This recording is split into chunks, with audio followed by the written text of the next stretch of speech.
Hi, boys and girls. Last year, Hyundai sent me their brand new Kona SUV. I got the turbo version, the exact car you're seeing here on my screen. It was the best compact SUV I tested all year. I was very impressed. That being said, I made another request for the 2019 model year for another Kona. I thought I'd try the non-turbo version. And here we are at our garage and test facility with the 2019 Kona. Still a very nice looking vehicle, I think. This vehicle actually looks good with the white paint and black outlines. And even if it didn't, I wouldn't care because it's going to be very hot today. And white is going to reflect the heat a lot better than some of the other dark colors I've been getting lately, as I'll show you later on in the video. And our view from the rear. There are two powertrain choices in the Kona. The one I had last year was top of the line. It was a 1.6 liter turbo, putting out 175 horses, hooked to a very slick 7-speed dual clutch transmission and all-wheel drive. It was rated 26 to 29 mpg. Most of my driving was on the highway. I was getting 29 to 32. Very, very impressive combination. This is the base economy engine, a 2-liter putting out 147 horsepower, hooked to a conventional 6-speed automatic transmission, rated 27 mpg in the city, 33 on the highway with 30 overall. No, this doesn't have all-wheel drive, it's front-wheel drive. And I'm kind of skeptical about the 27 miles to the gallon claim. We'll be racking up a lot of miles to find out the real figures, so don't go away. Naturally, there's a price difference between the turbo Kona and the non-turbo. This one starts at a low 22 grand. Just a few options. There's the total tab. You're still getting a lot of standard equipment for this feat. I'll just scroll down rather slow.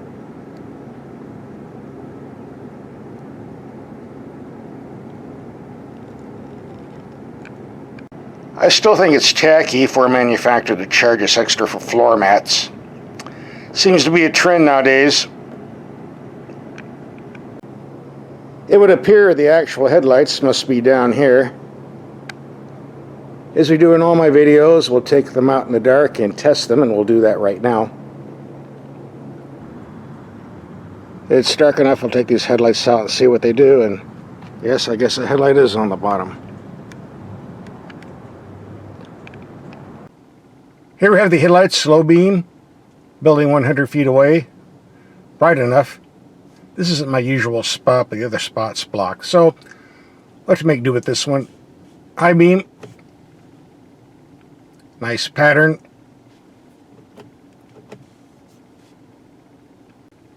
Here we have the brights on the building 300 feet away. Not the brightest I've ever seen, but adequate height, decent spread. Go to low beam, a little on the weak side, but adequate for city driving. Reaches out around 260 feet, but very, very low. High, low. Not the best I've ever seen, but adequate enough, so I'll give it a pass. There's a decent amount of storage in the back. A storage bin underneath the lid. And a spare tire in the very bottom. Naturally, the second row seats do fold down for more cargo space. Leg room is limited if you push the front seats all the way back. Not limited if you don't.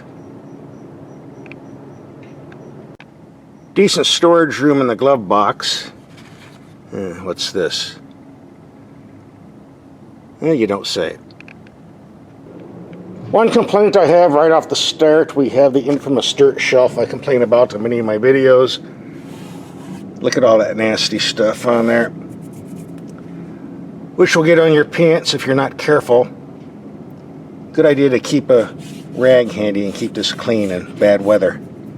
especially if you live where it rains and snows a lot. But good news, we get an actual honest-to-goodness manual emergency brake instead of those horrible, crappy electronic brakes that are nothing but headaches. This is what I want on my vehicle. Don't know about you. Also, another prize, simple climate controls, 3 basic knobs, a couple of buttons, that's it. Anybody can operate this without using the owner's manual. Why can't other vehicles do this? The more expensive, the more complicated they are for some reason. This is a good setup. The gauge cluster is very simple, well designed, lots of useful information in the middle pod. The infotainment screen's not the biggest I've ever seen, but adequate enough for me. And I'm glad to see a volume knob and a tuning knob. Thank you again for the simplicity. There's a small storage bin in between the seats. A drive mode button to choose normal or sport. Like so. These sun visors do slide back and forth to block out the sun. You'd be surprised at the number of vehicles where you cannot do that. Like so. We do get map pockets on the back seats for more storage. The materials used, well, nothing fancy, but more than adequate. Great workmanship, too. Overall, I have no complaints about the cabin at all. Except maybe the dirt shelf, but that's really not part of the cabin now, is it? If you're curious where this is made, here you go. Explains the excellent quality. This completes the first half of our video, the show and tell segment. The second half we're going to do lots of driving to get the real-world fuel economy and see how this performs. As far as getting 27 miles to the gallon city driving, well, this is what I've been getting, 20.0. Then again, it was over 100 degrees. That might have affected a few things. We'll be racking up some more miles, so don't go away. I really like the driving characteristics of the Kona. We can start with the steering. Very quick, responsive, good feedback, good feel. No complaints here. In fact, rather impressive considering it's an electric system and not hydraulic. You will be pleased. As we do in all of my videos, we're going to take some mild speed bumps around 20 to 25 miles per hour to evaluate the suspension performance on impacts. By the way, I forgot to mention, you can shift this vehicle manually by putting the stick over to the left. No paddle shifters on the steering wheel, but you can do it this way. But our driving will be in automatic mode and normal mode for most of this test. We're going to go in the opposite direction, take the big nasty bump first. Coming up right now. Not too bad. There's number 2. Not bad. Another one. That was at 25 miles per hour. And the last one. Not too bad considering the short wheelbase. The all-wheel drive turbo Kona I had last year was a terror on the backcountry roads, handled about as good as many sports sedans I've had. This one, probably not so much. Let's see what it does in a turning circle.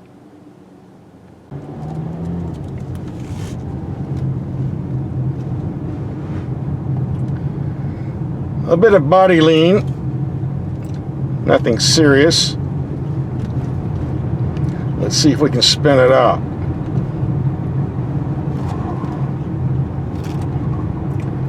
I think I'd really have to try to do that. I'm impressed.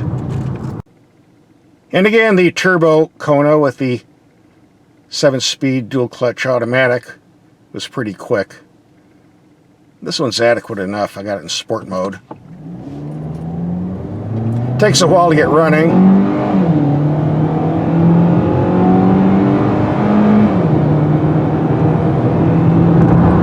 Pretty decent acceleration. Of course, sort of a buzzy engine. Excellent brakes. Very nice brakes. Earlier I said I was happy to get a vehicle with white paint, and with our temperature gun I'm going to show you why. It's a nice toasty 106 degrees outside today. And the surface temperature of the paint is 113 degrees. Alright, let's check out the temperature of this black paint. There you go, 152 degrees. A big difference, I would say. This is a very quiet vehicle on smooth pavement, but the tires are a bit noisy on rough pavement. It's just the price you have to pay for a sharp handling machine, I guess. Earlier I had rave reviews about the cabin, but I started driving in the sun at certain times of the day at certain angles, and I see the plastic cover over the gauges picks up glare from the sun, which is very common on many Toyota Lexus products too. Very annoying. Not a deal killer, you just have to live with it. And I don't understand why manufacturers do this. You think somebody would notice, but I guess not. And since we're looking at that, I'll take my hand, cover up the glare, and you will see I was getting 126 miles at 21.5 mpg in mixed commuting. And to be fair, it is pretty, there we go, 106 degrees outside today. It's not been cool outside. That could be affecting performance. We're going to reset this and take a highway trip. See if we can bump up the fuel economy figures. There. Got rid of the glare for you. The Kona is a very nice highway cruiser. The driving position is excellent. The wind noise is reasonably low. I'm seeing some good fuel economy figures come up on the dash. We'll check out at the end of the trip. Oh, that was a nasty bump. Didn't really feel it though. It's too bad we don't have an 8-speed automatic in here with only 6 gears. We're pulling a lot of RPMs at 74, 75 miles per hour.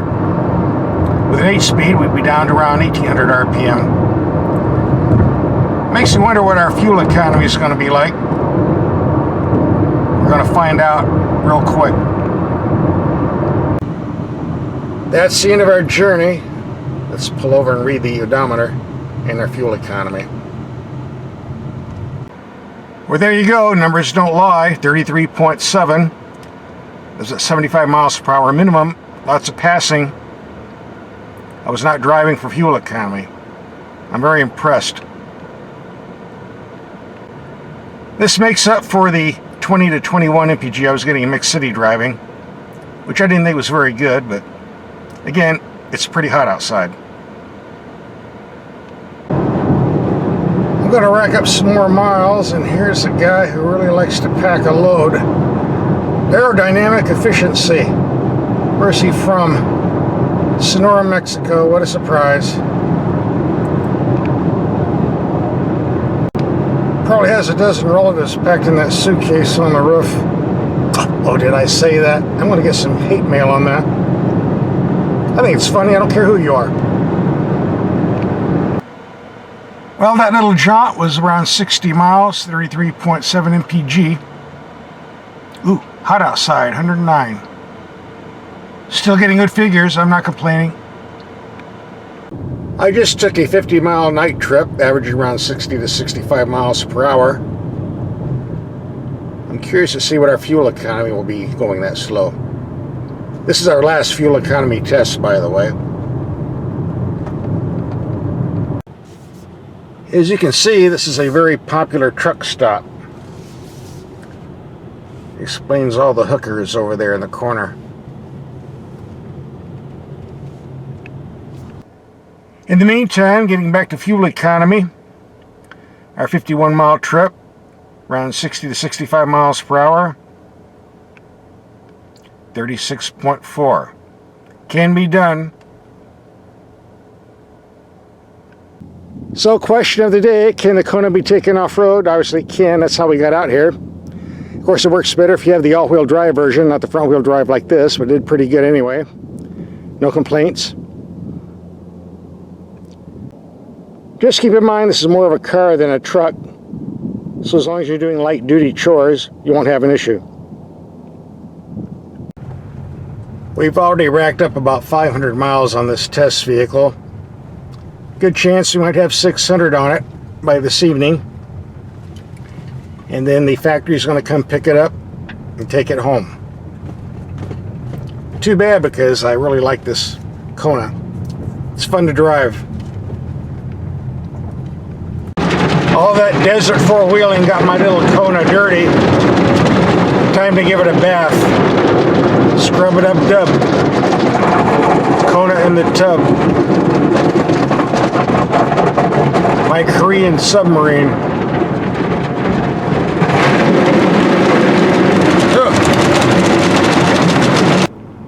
Many years ago, Korean cars were nothing but cheap copies of Japanese cars, but those days are over. The Koreans went over to Europe, hired some of the best engineers that used to work for some of the top European car makers, brought them back, gave them a free hand to design vehicles, and this is the result. A very nice vehicle with quick steering, excellent suspension, good brakes. And this is just the base car. If you have the extra money, go for the Kona with the turbo engine, the 7-speed dual clutch automatic transmission, and the all-wheel drive. That thing is a rocket. On the other hand, if you only have 21 grand, this will do. Very fun to drive, very nice. In the meantime, here are some links to other vehicles we've tested. Just click and watch.